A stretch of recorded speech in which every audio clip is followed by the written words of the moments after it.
So it's a Buddhist holiday today, and we took the opportunity to start listening to some teachings by His Holiness the Dalai Lama. And he's going to be talking about the Four Noble Truths pretty darn soon, but I've heard him speak about some of the things he talked about today before, but I thought it was so eloquent.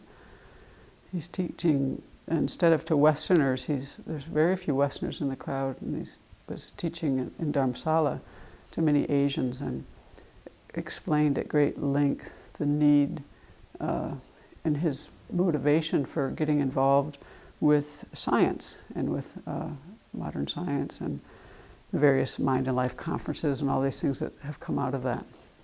And the thing that struck me the most by what he said really had to do with the kind of mind that is needed to understand reality, and this kind of open mind, and a mind that's willing to look at things with a very fresh view and without bias. And then, but the part of that struck me the most was then when he turned to the Buddhist worldview, and when he talked about that faith is not enough. And there's, as Alex Berzin talked once, there's kind of different ways, people have different predispositions, maybe you would say, to how they approach their Dharma practice. And some people approach it from a level of devotion, and that's actually my home base, I would say. And I don't remember what he called the other one, but the other one was more of a scrutinizing kind of thing. I don't know if you remember, I can't recall, but he made this distinction that we kind of have these natural tendencies. But His Holiness's point was quite, like, just in a way graphic. Like, why would the Buddha have taught all these teachings?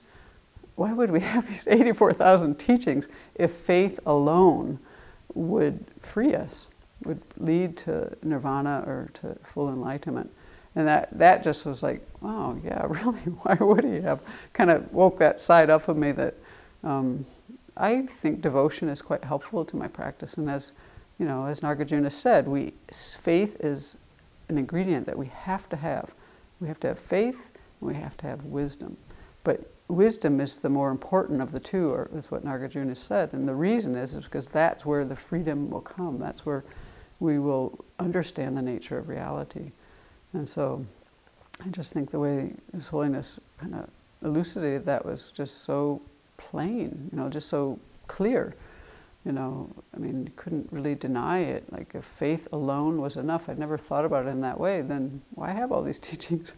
So it's a small point, but one that kind of struck home to me today.